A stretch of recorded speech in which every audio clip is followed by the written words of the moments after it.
The Big Sister Experience is here to share honest conversations and insights around life, mental health, and well-being.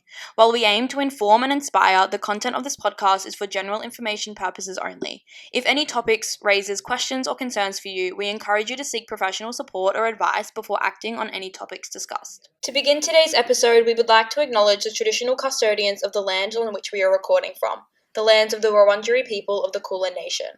We acknowledge that learning through conversation and stories is an Indigenous practice that has been done on this land for centuries before us. We want to pay our respect to any Indigenous or Torres Strait Islander people listening and elders past and present. We acknowledge that sovereignty was never ceded and it always was and always will be Aboriginal land. Before we begin, please note that this episode will include conversations of disordered eating and body image. Everyone processes these topics differently, so please take care of yourself in whatever way you need. Whether that means pausing, stepping away, or reaching out to someone you trust. If you're struggling, you're not alone. Support is available. There are resources at the end of every episode for those who need it. 3, 2, 1. Hey! Welcome back to the Sisterhood Space. My name is Tiara. My pronouns are she, her. If you don't know, I work for a company called the Big Sister Experience, and we run all-day mental health and well-being workshops with gender diverse and female identifying students all across mostly Victoria, sometimes interstate, just talking about some of the things that we wish we knew when we were your age. I know when we say the Big Sister Experience and like the Sisterhood Space, it sounds a bit gendered. However, it's just more about us being that big sister figure. Just giving you a bit of those tips, tools, strategies, but we want you to enter the space however you feel most natural and most comfortable to. If you can't already tell, next to me is not Caitlin. However, we have a very special guest today. Do you want to introduce yourself? Tell everyone about you. We're really, really excited for this episode. Thank you so much for having me. My name is Angelica or Gel. My pronouns are she, her, and I'm the founder of This Is Your Body. And This Is Your Body is a business that is mostly across Victoria as well, but we do some work interstate that helps teenagers to build a joyful relationship with food and their body. So we run in-person workshops for students to help them with their relationship with food and their body image. The business is 5 now. On a more personal note, I love food. Have always, since I was a child. I'm Italian on both sides of my family, so grew up with food very central. Yeah, it would have been a huge part of your upbringing. And continues to be. Absolutely wouldn't have it any other way. Somewhere along the way, my relationship with food and my body got fractured, and I didn't really get this kind of education when I was at school. We did a little bit on beauty when I think we were in year 8, but other than that, wasn't touched on at all. And then when I graduated my first degree, so I did law and journalism first, and in that time I developed orthorexia and recovered from that and knew that I wanted to help people with my career but didn't think that law was going to be the avenue to do that. So I went back to uni straight away and I got a Bachelor of Health Sciences where I majored in Nutrition and Dietetic Medicine, and now I'm a Clinical Nutritionist, because to me, I think the thing that kept me in my disordered eating for so long was following health misinformation from people online, not realizing that you didn't need a qualification to give health advice online. And I think something that always resonates with my students is only 2.5% of health and nutrition advice on TikTok is accurate. Yeah, wow, that's huge, because considering the amount of content we are fed of that, especially like gender diverse and female identifying people, like that is so much of like, especially what our young people are seeing. 100%. And it's packaged up so nicely and neatly for them. And I'm there just to challenge those messages when I go into schools, provide them with evidence-based strategies that they can lean on, and it's something I'm really proud of. I love that. It all sounds so amazing. I know you touched on orthorexia. I feel like that's not as like commonly known. I feel like we hear other like disorders and things like that. Like we do hear like anorexia, we hear bulimia a little bit. Do you want to just tell us, if you're comfortable, a little bit about your, whether it's your journey or just like what orthorexia is? Yeah, of course. And I think this is the reason I didn't ask for help for a really long time. But there's anorexia, and then there's bulimia, and then there's binge eating disorder, and they were the 3 that I kind of knew about when I was a young person. I hadn't really heard of any other ones. And orthorexia isn't something that's like comes under the specific eating disorder classification, because it falls under a classification called unspecified feeding and eating disorders, which is extremely broad and encompasses things like ARFID, that kind of thing. So there's other eating disorders that fit within that. And because it's not as widely recognized and widely known, it means that a lot of people that struggle with it don't get support. And to put it really simply, orthorexia is an eating disorder where you're fixated more so on the quality of what you're eating rather than the quantity of what you're eating. Wow. So in some circumstances, which was definitely for me, it's taking quote unquote healthy eating to the absolute extreme, to the point where it's very regimented. There's a lot of rules, there's a lot of restriction, there's a lot of good, bad. Don't subscribe to those labels now, but at the time.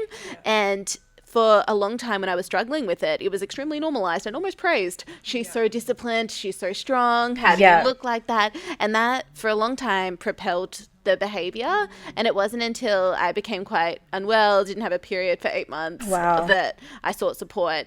And I wish that I knew sooner that I could have asked for help and that I didn't need to sit kind of within that realm for as long as I did. And it took years, and I'm very clear when I speak to students about disordered eating that it's not something that there is a quick fix for necessarily. It's a lifelong commitment to reshifting and reshaping how you feel about food in amongst a culture that praises thinness. Yeah. And that's a really difficult space to sit in for not only people that have recovered like myself, but also young people today as well. 100%. This just makes me all really excited to get into today's episode. So if you are new here and you don't really know how we run things, we in workshops get students to ask just a bunch of questions, and we've collected them over the years. And so I've got a few of them with us today, and these ones are all around food, relationship with food, and who better to have than Angelica. So we're going to answer these today.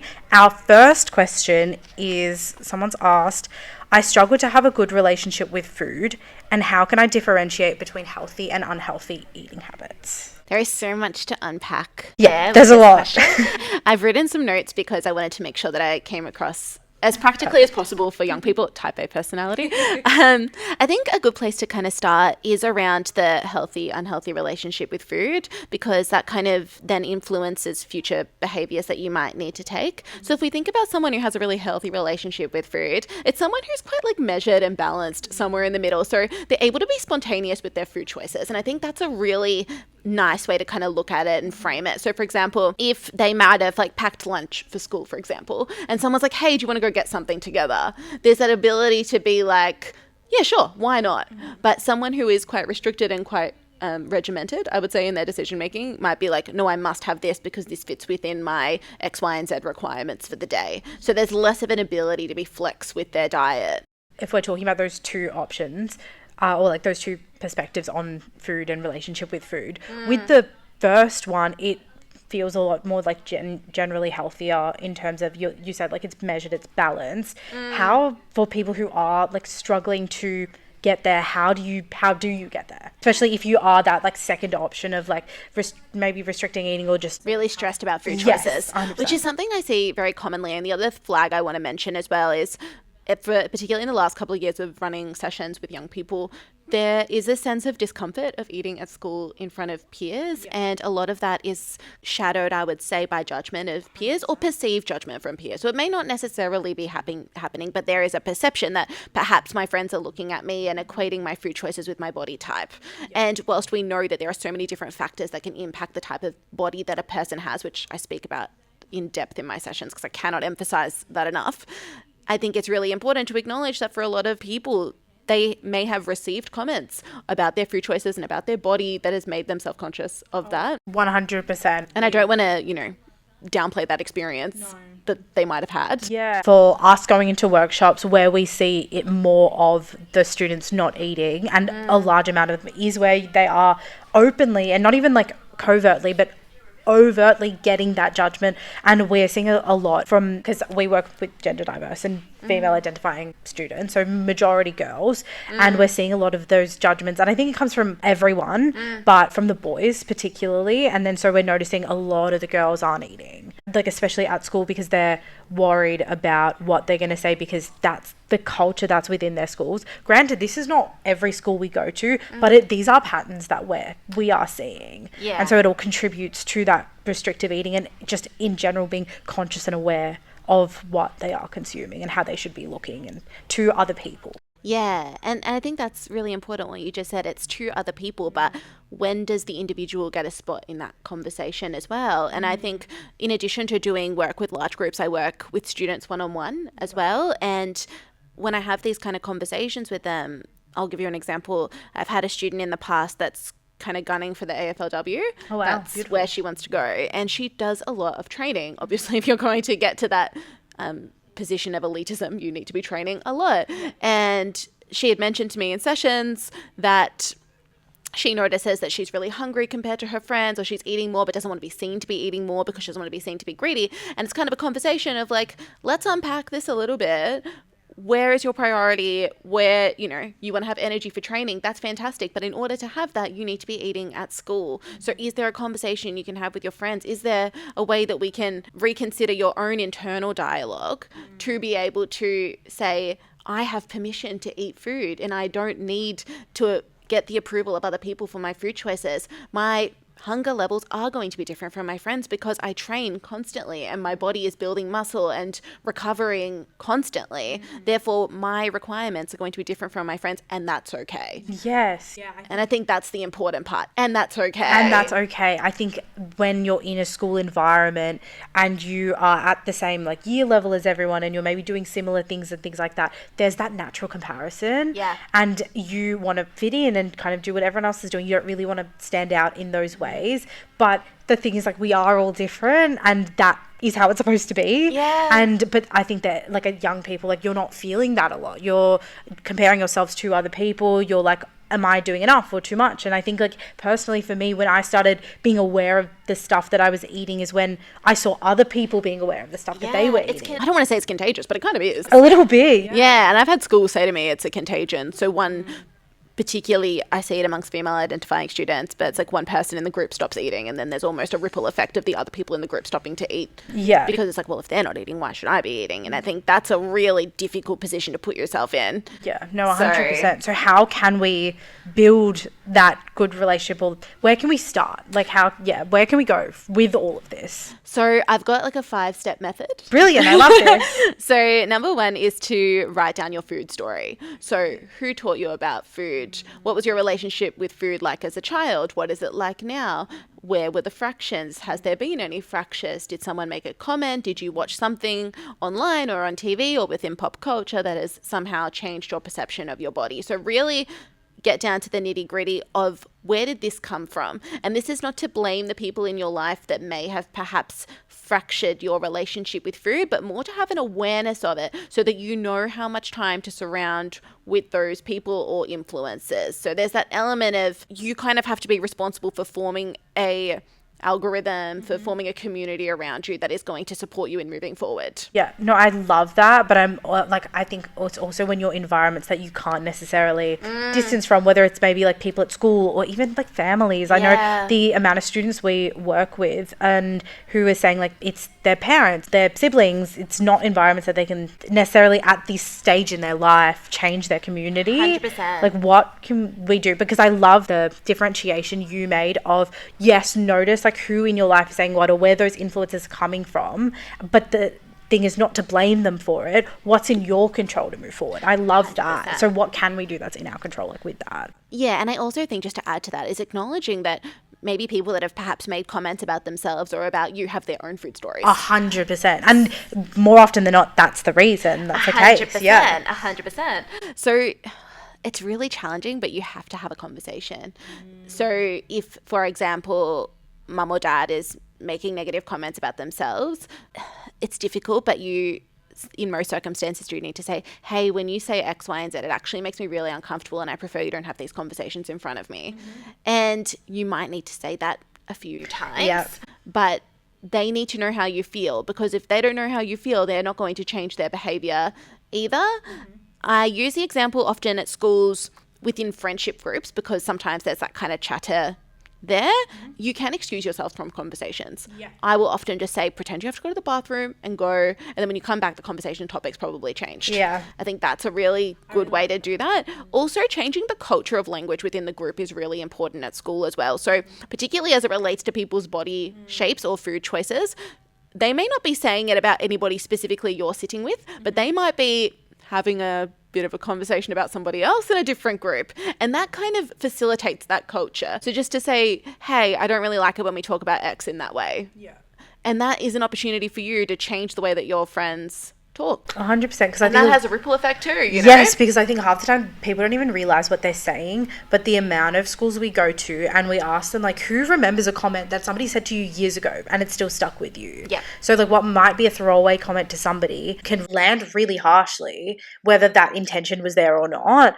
And so I think, yeah, sometimes people are just really unaware of what they're saying. And then there are other times they know exactly what they're saying. And I think in those circumstances, I think when it's like people who, like, maybe you do tell your friendship group, see how they react to it as well, because are those people you want to be spending your time with and continuing to be around? Because like what we kind of know is like there's the saying of like you are the 5 people you spend the most time with. So like have a think about that as well. And also, again, understanding you are in the school environment as well. It's like you might not be friends with them, you might not want to be friends with them, but you still might have to see them. Yes. So in terms of navigating that as well. But so that was the first one. That was the first one.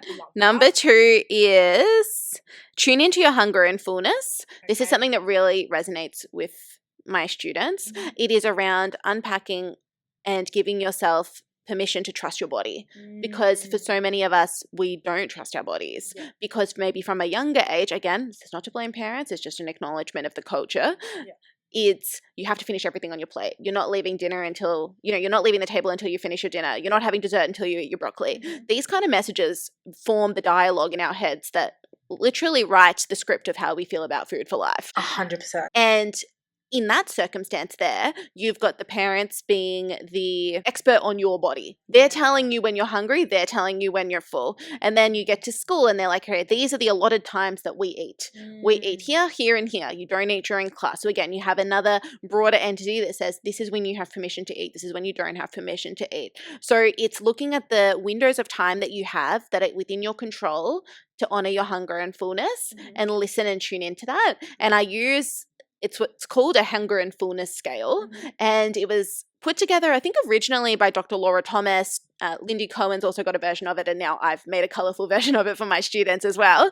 And effectively what it does is it teaches young people where to tune in or where they are on the scale and to note when is a good time for them to eat. So ideally we want people eating at gentle hunger. So that might be like a rumbling in the tummy, or you might feel a little bit lightheaded, or you might just notice that you can't concentrate as well anymore.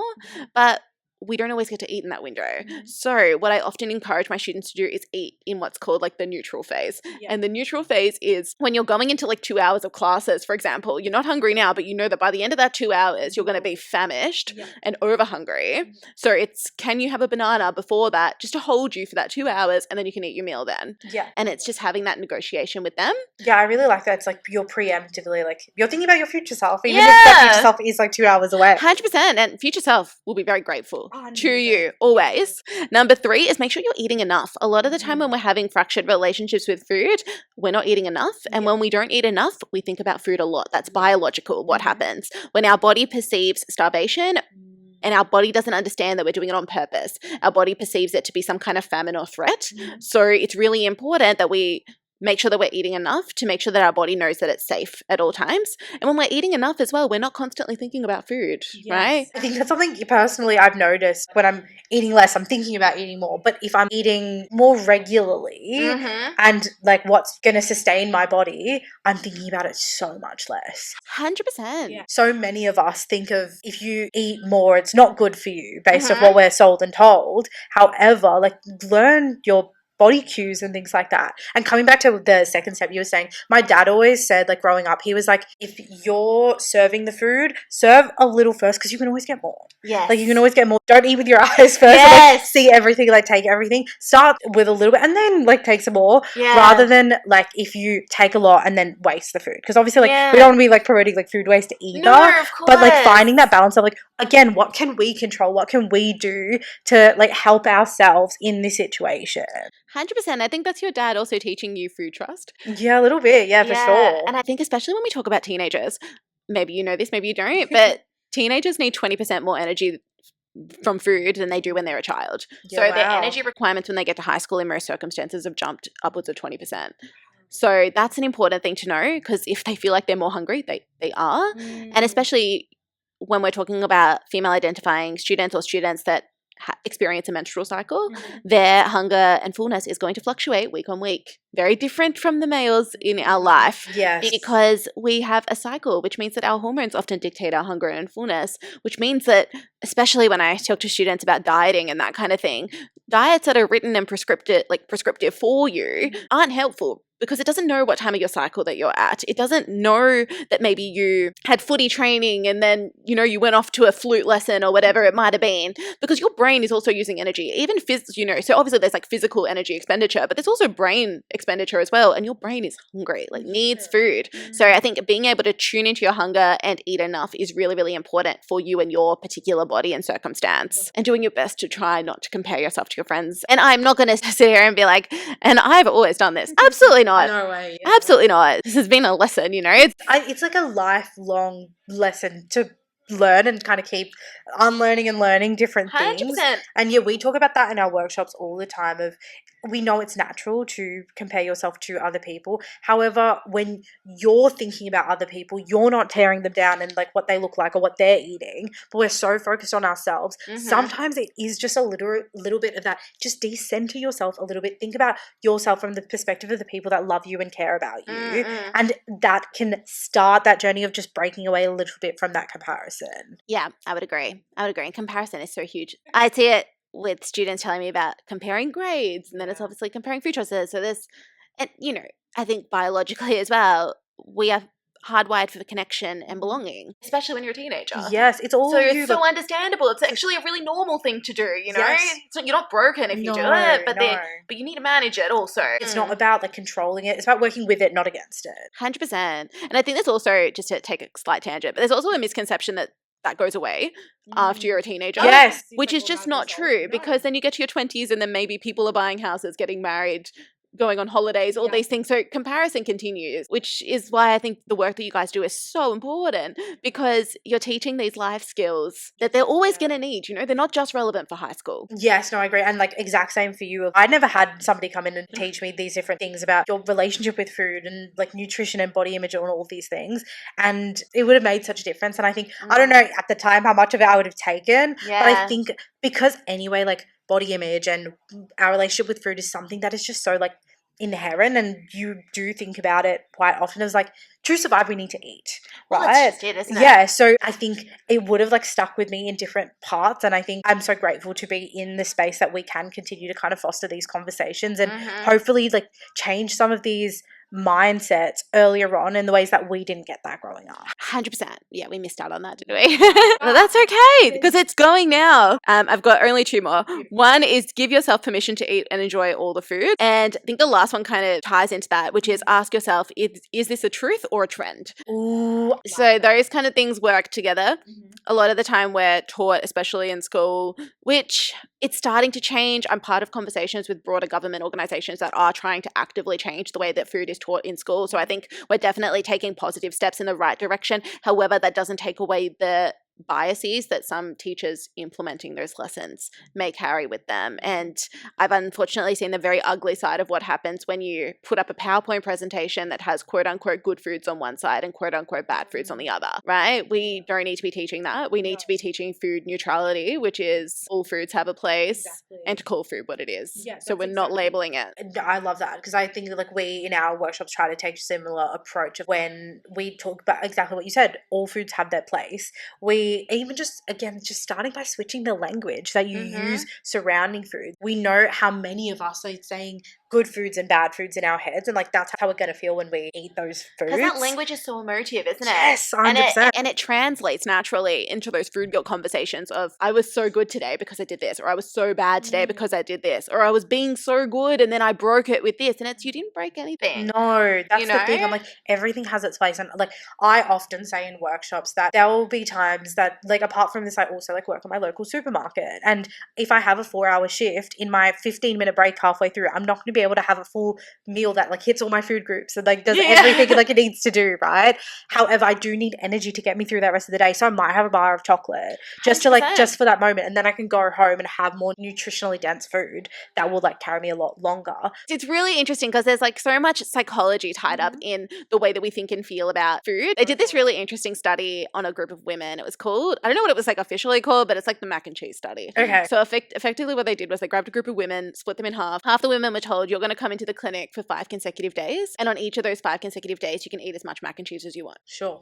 The other group were told, you're going to come into the clinic 1 day a week for 5 consecutive weeks. Okay. And on that day, you can eat as much mac and cheese as you want. And what they found at the end of the study was those that were allowed to eat mac and cheese every single day ate considerably less on the last couple of days. Yeah. And it wasn't because they no longer liked it or didn't enjoy it anymore. It was because they knew that they had permission to eat it the next day. They were more able to tune in with their hunger and fullness. And I think for you, with you use your example of like the chocolate bar on your break, it doesn't sound like chocolate is off the menu for you. It's something that's available and on the menu for you, which means that you can just eat it and it's not a big deal. But if it is something that you restrict, then it might be like, I'm allowed to have chocolate on a Saturday, for example. You will eat far more than you usually would have because you know you're not going to get to enjoy it again until the following Saturday. So actually allowing space for all foods within our diet is really important because it means that we have constant permission to eat that food. It takes those foods off a pedestal and kind of sits them more neutrally amongst all of our other more nutrient-dense foods as well. No, I love that. So in terms of switching our language, so it's like instead of saying maybe those sometimes and everyday foods, what would you kind of recommend? You literally just call it what it is. It's like, I'm having a chocolate bar. Beautiful. So yeah, it's like I'm not having a sometimes food. I'm having chips. I'm having pizza. I'm having a salad. Whatever it is. Whatever it is. Just call the food what it is. I love that. The most helpful framing, especially for children as well. No, that's incredible. And that's so good to know as well. I think even like, not even just like as a young person, just as a person living of like, because we know that exactly what you said of just when you become an adult, that doesn't mean all this goes away. Yeah. I think it's like it's constant like learning and just understanding of things, and that if we don't kind of put effort into reflecting and understanding how we have our relationship with food, how we feel about it, and those like unhealthy mindsets are going to continue. 100%. So like I feel like I've learned so much more as well. So like, yeah, I think it's so important to open up these conversations and be like, okay, what can we do? How can we even change how we see things? Yeah, and it's also not to beat yourself up if you do label a food, for example. It's to be like, oh, actually, pause. I'm going to say it like this. Yeah. And the more that you correct yourself, that's when you really start to see the shift. And that can take months, that can take years. Yeah. You know, there's no competition, there's no timeline, you know? Like no one's like watching to see how fast you can do it. That's not it, you know? And I think that kind of sits nicely with that like truth or trend thing, right? Yes. Because like you said, it's going to be something that you need to navigate for the rest of your life. 100%. And you're going to hear noise on social media, other forms of media that tell you what you should be purchasing, what you shouldn't be purchasing. And I think having those skills young is important for that. Yeah, and I think the skills that even just like the critical thinking to again be able to decipher from that truth versus trend. Yeah, just take a moment to pause. And sometimes it's as simple as asking, is this too good to be true? And if the answer is yes, it probably is. Yeah. I know it's overly simple, but in most circumstances, that works. Was there anything else on this question that you wanted to add to? Go gently with yourself if this is something that you're experiencing. Read. I think that's really helpful. There's particular books for this space. The one I would recommend the most, which I adore, is called Just Eat It by Dr. Laura Thomas. It's a super easy read that honestly transformed the way that I think about food in my body. And I've gone on to read a lot more since then because obviously I work in this space, but I think that's a really beautiful place to start. It's got a pretty pink cover, donut on the front. Couldn't recommend that more. And ask for help. Yeah. Please know that this is a very valid thing to ask for help for. You know, you don't need to sit with those negative thoughts. Also, just really quickly want to touch on like just food is a part of life and everyone's circumstances are different. I know you've shared like you come from an Italian background, so food is a huge part of your culture. I know for me, like I come from a Sri Lankan background. We're always eating something. Yeah. Like we'll have meals before we have meals. Like it was just so much of like personal, like me and my upbringing, and understanding that there's so much nuance to this, and everything is easier said than done. But exactly what you said of be gentle with yourself in your process. And I think it is a lot about, even though we might have grown up with some things, unlearning and unpacking some of it and just like questioning it. Like why? Like 100%. Why are we doing this? Why has it always been this way? And what are the ways that might feel healthier for us? Yeah, I couldn't agree with that more. Absolutely. Next question. This one's a big one and not something that's uncommon, unfortunately. Somebody has asked us, my friend is struggling with disordered eating. Any advice? It's not an easy one. And again, if you've asked this question, please know you're not alone in that. I have at least one that comes up to me at the end of every session to say, hey, it's not me, but it's a friend. What can I do? Yeah. And I think the most important thing that you can do is also seek support, because watching a friend go through something like that is hard, and you don't need to wait until you're struggling to ask for support in that situation. I actually did a lot of work with my counselor in developing this part of my program, because advice seeking, I'll call it, is something that is not necessarily within my realm. Especially when I studied, I wasn't taught that. So I worked with my counselor to develop this part of the program. And she said one of the most important things to do is to bring an adult into the conversation. And you're not bringing an adult into the conversation to dob in your friend or anything like that. It is to alleviate some of the stress and pressure that comes from you. Yeah. Because especially if your friend isn't diagnosed, but you're observing all of the behavior, there's almost a feeling of accountability and responsibility. If something happened to them, then I would know everything and I never said anything. Yes. So it's inviting an adult into the conversation that you trust and that you will hold space for. And it's for them to be able to hopefully provide you with some advice, yes, but also to alleviate some of that stress off you. With that as well, like, know who your friends' trusted adults are in that situation as well. Yes, because absolutely. I think sometimes, like, if it's a parent who maybe has been part of the contribution of why this young person has had these mindsets, like with disordered eating and things like that, it might not be safe to go to that adult, like if it's a parent. So make sure, like, you know who their trusted adult is, so they feel safe when inviting this adult into the conversation. Couldn't agree with you more. That's absolutely true. School wellbeing teams have also come a long way as well, so I would definitely seek support within there as well. Yes. Another thing that you can do is be mindful of how you speak about your own body and your own food choices. I see this far too often with students, but they'll say, especially the ones I see one-on-one, they'll be like, my friend keeps calling herself X, or my friend keeps saying X about her food choices, and it makes me feel really bad about myself. So don't underestimate the impact that you have by just speaking kindly to yourself and speaking kindly about your food choices. As a young person, as an adult, I felt that too, of even like noticing body trends and things like that, that things that I would have had no awareness of, but I've heard the people around me speak about, and I'm like, wait, what even is that? And then I proceed to become aware of it and then self-conscious. But now having a bit of more of the discernment to be like, okay, I can understand that, like, this is their journey, but it doesn't have to be mine. But then also, when necessary, maybe having those conversations as well, which can be tricky, which can be scary, because also most of the time our friends aren't trying to be harmful or hurtful when they're saying those things. It's just, it might just come so naturally to them, and it might be just so prominent for them. But if you can open up those conversations a little bit, because then you're not only helping yourself, but you're also helping them as well. 100%. It works both ways for that. Absolutely. Couldn't agree with you more. And I think the last thing that sits on there is just around checking in with your friend, and it doesn't necessarily need to be about their food choices. Just genuinely asking how they are. Is there anything that I can do for you? Is there anything I can help you with? Is a really lovely thing to do. And just when you're having those conversations, just doing it in a place that feels safe for both of you. And when I say safe, I mean psychologically safe. So especially if you know that you have a special close relationship with that person in the group, it's not something that comes up within a group forum. Be mindful of where you're having those conversations is really important. Don't underestimate the power of a regular check-in to help people feel seen. And yeah, it doesn't always have to be about the food, but like I said, if you're really concerned, like we both reiterated, bring that adult into the conversation. You don't need to hold all of that by yourself. No, 100%. And it's never going to be a quick fix with it, but that's okay. I think the fact somebody's even asked this question is like, you care. 100%. And that's all where it's coming from. And even if the person who you're looking out for might be a bit angry or upset that you're bringing this to an adult, your intention is pure, and it's because you care about them and you want to see them take care of themselves. And ultimately, they might not see it straight away, but they will be grateful for that. 100%. Yeah, couldn't agree more. But yeah. So before we end all of our episode, we love to do our leaves and our loves, things we want to just leave behind. We want to move forward without this. And then our loves is like, what are we loving this week? What do we want to like keep with us and take forever?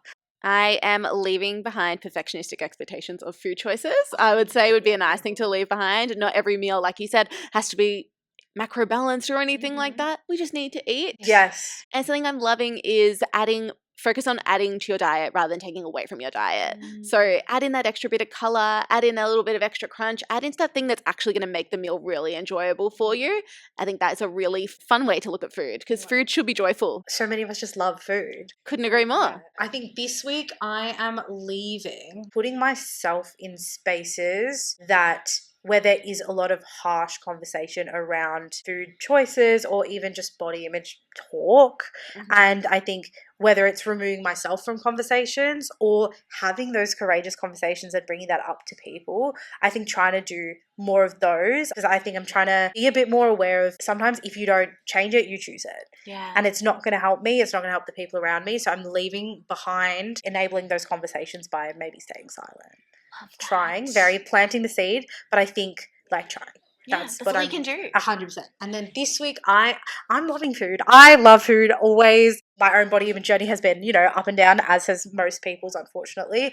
But I love food so much. I love trying new cuisines. I love trying weird foods. I was like, if there's something that sounds crazy, like, let me try it. Yeah, like, give it a whirl. Yeah, literally. I just I love it. And I think that's what I'm loving this week. I'm loving all the time. Thank you so much for being in the Sisterhood Space. We are so excited to be able to have this collaboration, and it's just so amazing to see the work that you do. We're just so lucky to have you, so thank you for being here. Thank you so much for having me. It's honestly such a privilege to have these kind of conversations and be in the same space as a group of women that care so much about young people as much as I do as well. It's a true gift, so thank you so much. Come back anytime. So if students want to hear more from you, if they were I just love everything Jel said, where can they find you? So you can follow me on Instagram at thisisYourBody_nutrition, and I post new recipes and body image content there every week. And if you want to listen to me, my friend Taylor and I have a podcast called What We Were Fed, where we unpack all the messages we were sent about bodies and food while we were growing up. So basically every episode we pick a movie or TV show we were raised on and then unpack all of the messages. I want to say, I watched a few episodes and it's brilliant. And also, I just think the name is genius. What We Were Fed, love that. That's all Taylor. But yeah, it's a lot of fun. There's something for everyone hopefully in there, but thank you so much again. Really appreciate it. No worries at all. And if you want to hear more of us in the Sisterhood Space, we are on Spotify, Apple Podcasts, and YouTube. Rate, share. If you have a question, in all of our descriptions we have a Google form, so please send in your questions as well. We love to end all of our episodes with just a little whoosh of love to just send you good vibes for the week. Are you ready? Oh, I love this. Ready? Beautiful. 3, 2, 1. Whoosh! Bye! Here are some resources for further support. Lifeline 131114. Beyond Blue 1300 224 636. 1-800 RESPECT 1-800 737 732. Suicide Callback Services 1300 659 467. 13 Yarn 139276. Q Life 1-800 184 527. Kids Helpline 1-800 55 1800. 1-800 My Options 1-800 696 784. Ask Izzy www.askizzzy.org.au. Shapes and Sounds JUSTSHAPESANDSOUNDS.co.